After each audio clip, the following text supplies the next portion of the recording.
most, right? And so we're going to break up in groups of 2 to 3, no more than 3 because of just time. And so again, the goal here is what we want you to do, even if you're 2 families, just find the person that you know the least. Like, if there's 2 families, just mix it up the best you can. So here's what I'm going to ask you to do. Go ahead and stand up to your feet.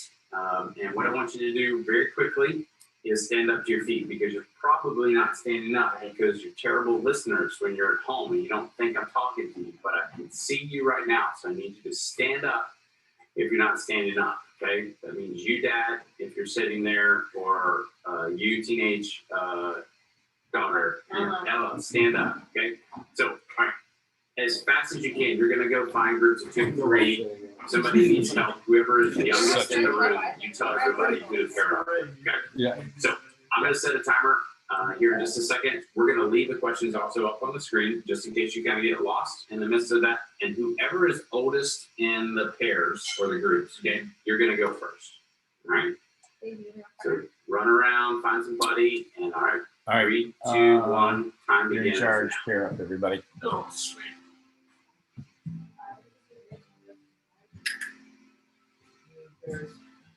Brandon, you guys have split up too.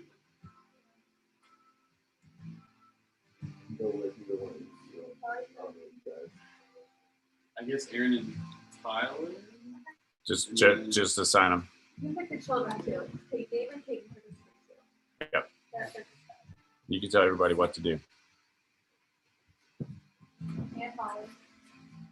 I can do my flip here. Who did you do it with? Everyone is Yeah. And then Kate just. Oh yeah, me and Madison. I'm mostly Kaden. Sucker. What are you, girl? I'm older. I'm gonna be with you. Okay.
when we started this church, and we prefer to say family because that's what we're trying to build, is actually a family. The idea was this, is that this family needed to have a particular language, and we needed to follow the lead of not the families that we grew up in, whether it could be good, but primarily that we would follow the lead of Jesus. We would follow, how did Jesus interact with his family, and even redefine that, who are my brothers and sisters, the ones that do the will of God, and that he redefines that idea over and over again. And so what we'd like to do is go through, for us, what we found is one of the best reflections of what we think how Jesus interacted with the world around him with this concept of grace and truth. Some of you may have heard it, some of you may have been through it. This is going to be an exercise where we just continue to sort of do this with our family. It's just a constant reminder. And I think right now might be a really good time for us to do this. Whatever would make you feel. Well, I think, some of you are probably starting to go into stores or out and about and seeing people without the interaction shield on them. That's what I call it, like, hey, don't talk to me mask thing. Now, I'm not saying it's wrong. I'm just saying it just has become a barrier about how we sort of interact with one We've been another. relatively isolated. Even alone in public. Right. That would be a way I would describe it. Which for maybe introverts, are people that are just wanting to go in the store and come back out and not be bothered kind of thing. Whoever would that Probably would be good for them. For somebody that would like the opportunity to interact with somebody when they're out and about, that's been a struggle for me. We prayed. I honestly, this is Holly and I went out last night and we got to pray with our waitress. And it was the first person I've got to pray with like that, which is a normative thing for me in a really, really long time. And so we're going to have more opportunities. People are going to go on vacations. People are going to, do extended time maybe with extended family. People might be on boats more with other people that aren't their regular family. So there's just going to be more opportunity for interaction, which means there's probably more opportunity for excited levels of emotion, aka conflict. Okay, and so there's lots of ways to approach that. But Jesus was really, really clear about how he would interact with people and what the example was set for us. So we teach this concept of grace and truth. So Kristen's going to kind of walk through a matrix. You'll see part of it up on the screen. But for those that are brand new, why don't you kind of go through the concept of grace and truth, and then we'll finish off with some questions that we can kind of send people to. Okay, so in John, it says that Jesus came to us full of grace and truth. If you study this in discipleship, then you've spent weeks diving into what it actually looks like. I'm going to give you a broad overview of what it means to be created in the image of God. We were all created in the image of God, so we were given access to everything that Jesus has access to. And so he is the perfect representation of what we were created to be, to look, to sound, to feel, all of those things. And scripture describes him as being one who walked full of grace and truth. And so when you think about something being full, you picture your cup, your glass is full when what? When it's overflowing, when it's all the way to the brim. Like if you just move it just a little bit, the water is going to pour out of the sides of it. And so to be full of grace and truth is to be overflowing in grace and truth, to be covered in his grace and his truth. And so much so that when we are squeezed, when we're bumped, when we're pushed even to a little bit of a space, we overflow with grace and truth. So the best way to start is, let me define grace and let me define truth for you, and then we'll jump into these quadrants that are going to be up on the screen while I walk you through them. The best definition that we have found as a family that is grace is the ability to be in connected relationship with one another. When I grew up, I used to think that grace was God's way of dealing with my sin, but I've come to learn is like Jesus dealt with my sin. Jesus' death, his death on the cross was enough to deal with my sin. The blood of Christ covers my sin and my shortcomings. Grace was God's ability to be with you in the space of I am an imperfect person right now. And in my imperfections right now, in my sinfulness, I am still housing the Holy Spirit. So God lives inside of me. At the same time, there's sin in me. and we're working on that stuff together. So his ability to be present as a perfect father in the midst of my imperfection, my imperfect presence with him. So like grace is my ability to be with you no matter where you're at, no matter if you're right or if you're wrong, if you offend or if you speak love to me every time. Like no matter whether your words are kind or harsh, I can be present with a person. Truth is, Jesus is described as the true north, right? He is the way, the truth, and the life. The scripture that we are to hide in our hearts, that we press into what he says, we follow it. Do not look to the right or to the left. Wherever you look, you'll hear the voice of God behind you saying, this is my way, walk in it. So truth is our ability to follow and do what Jesus has said and invited us to do. Truth is my ability to be who I know he's called me to be, regardless of what's happening around me. So Jesus was full of grace and truth, but at the same time, Jesus could be true to what his Father was saying to him and where his Father was leading him. And he could also be present with people who weren't submitted to that and weren't participating in that, and even sometimes were bucking up against that system. So, Could I say, would you say, like, the tension is always, because most people would describe grace as being nice, yes. right? Jesus being nice. Jesus is not nice. No.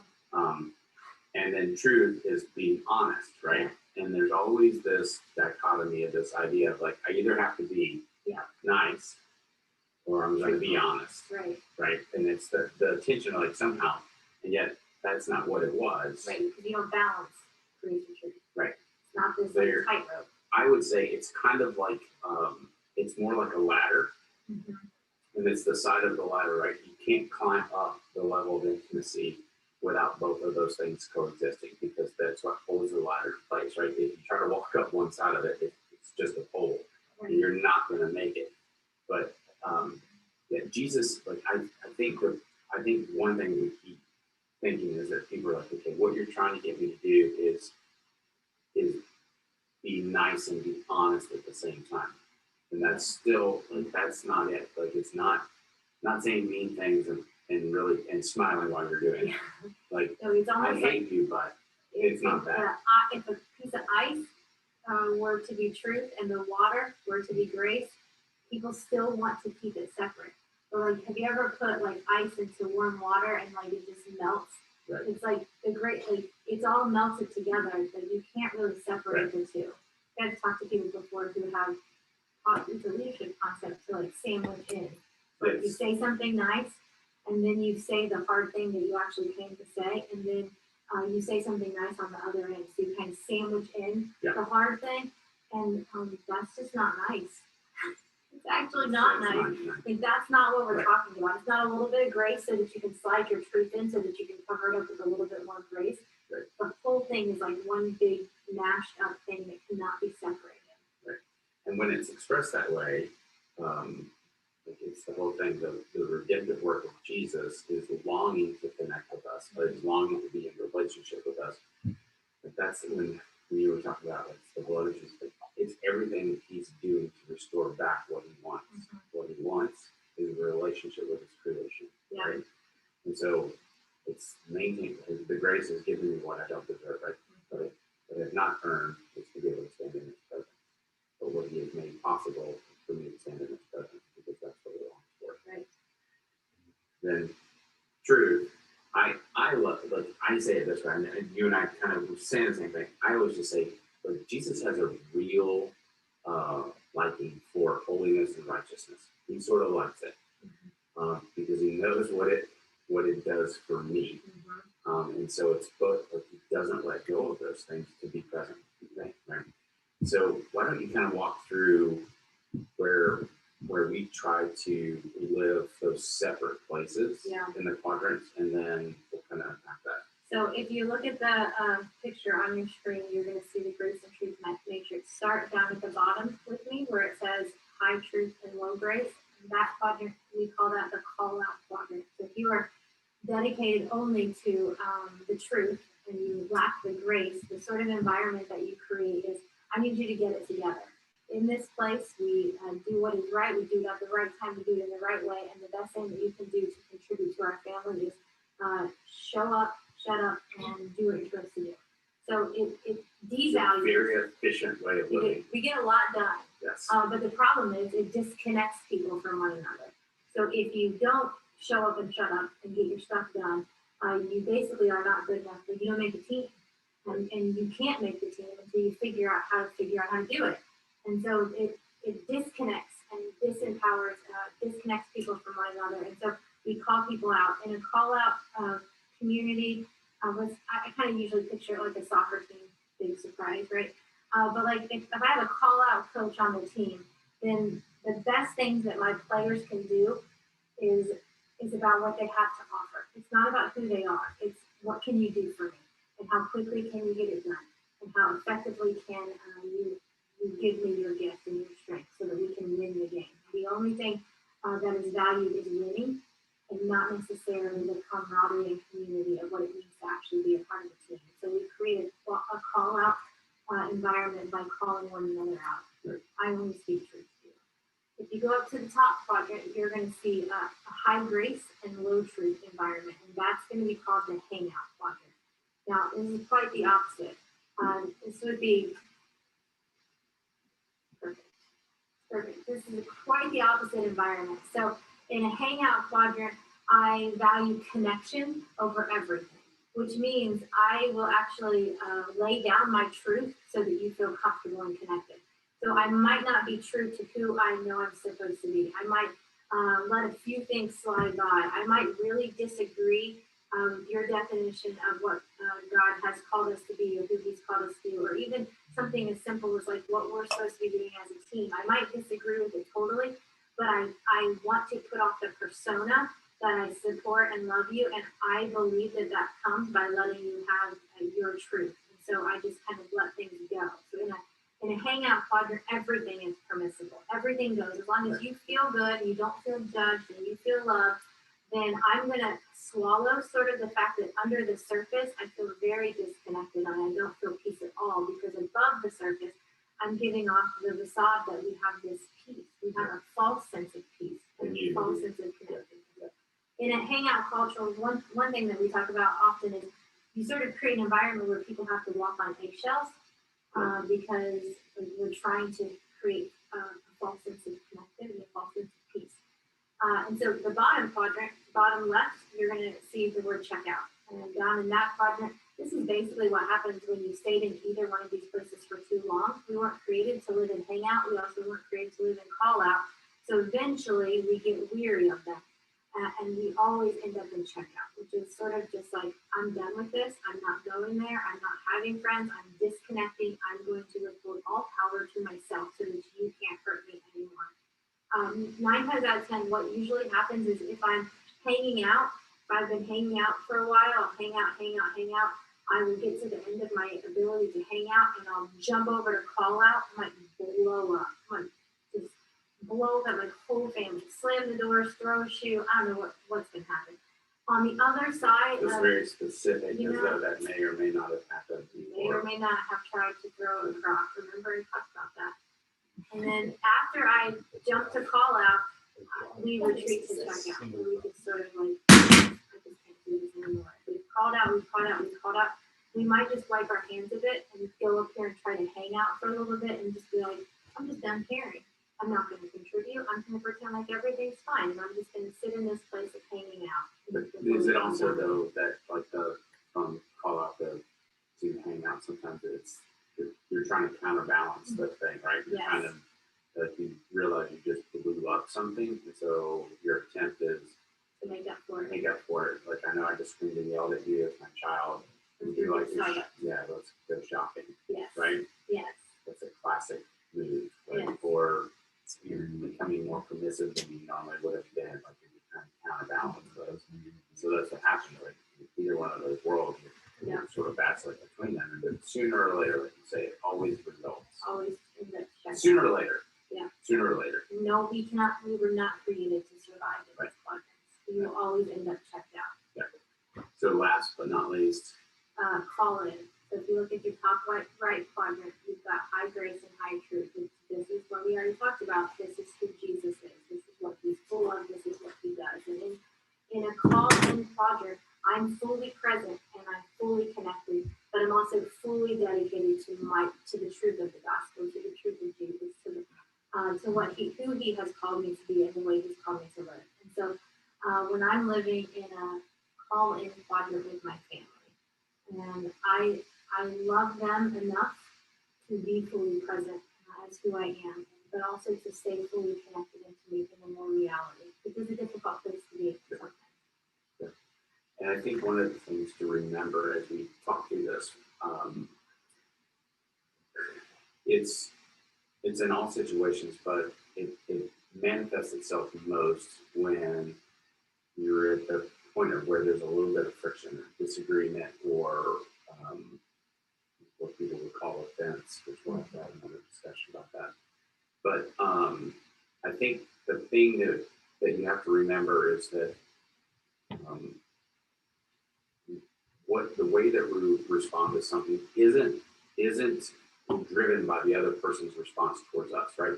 So let's say I'm going to operate in grace and truth. I'm going to ask you questions. I'm going to be compassionately curious with you about why do you seem to be responding this way? And let's just say you stay ugly.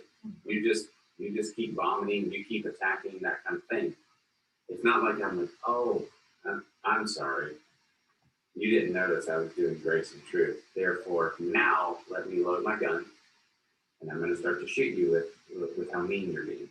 And so I think what gets lost in this sometimes is that, oh, I'm going to operate in grace and truth.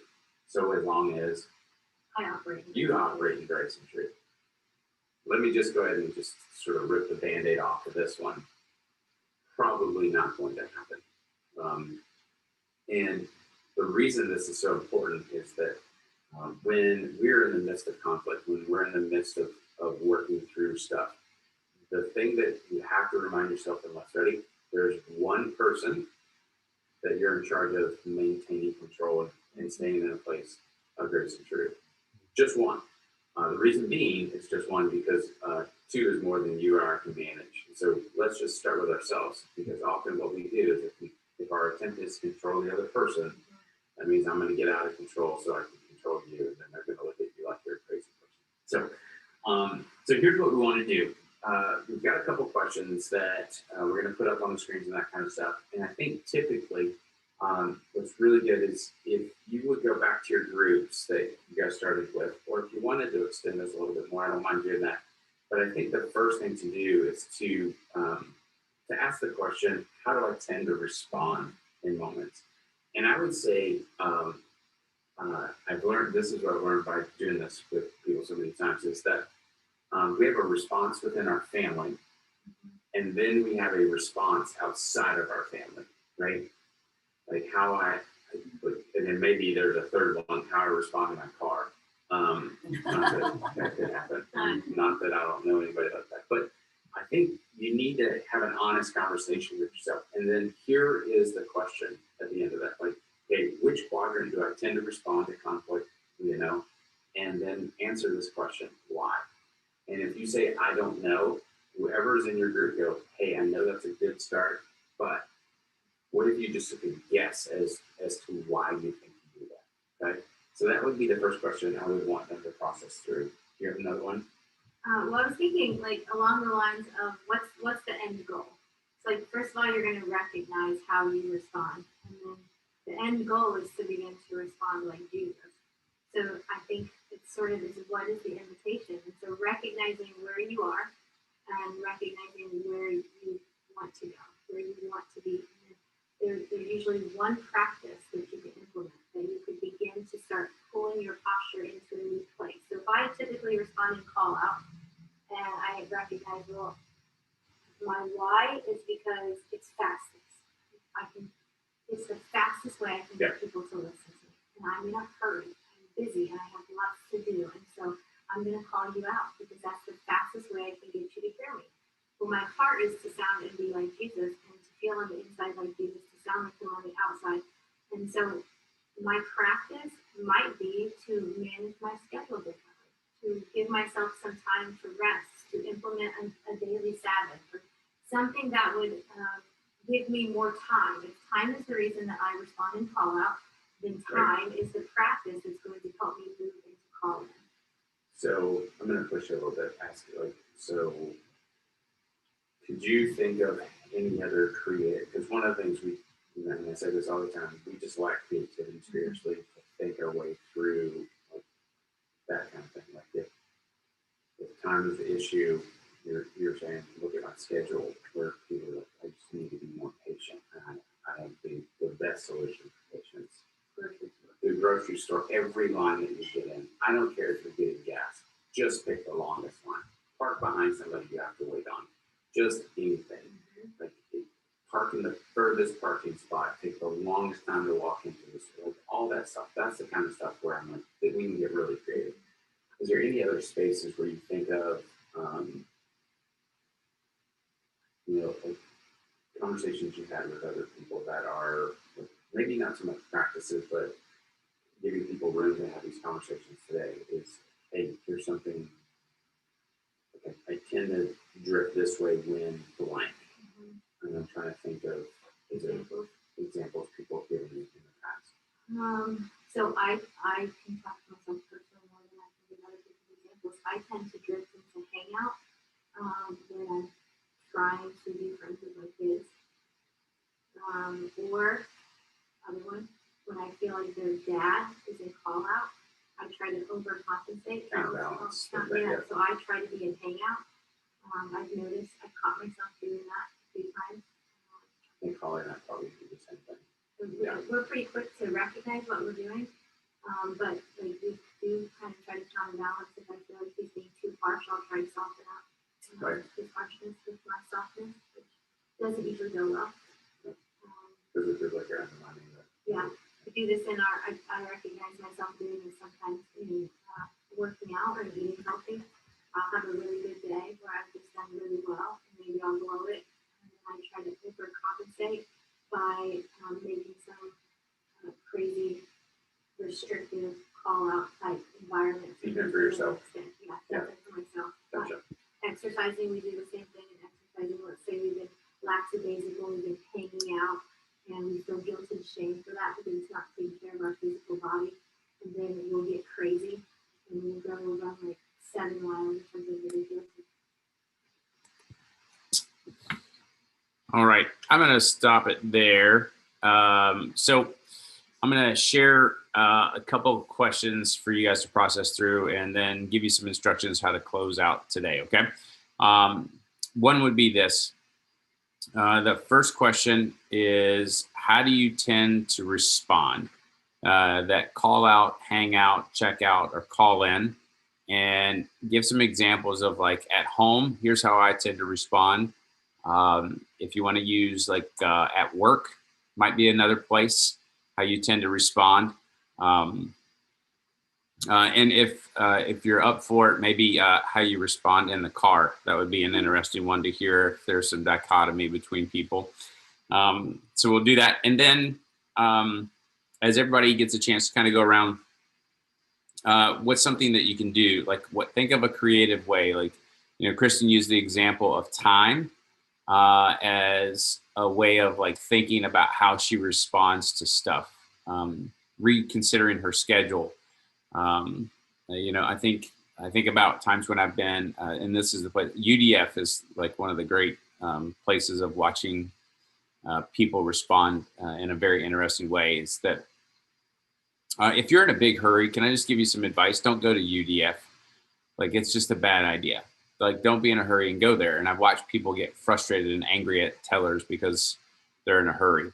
And so, like, maybe it's, if I'm in a hurry, I don't stop somewhere.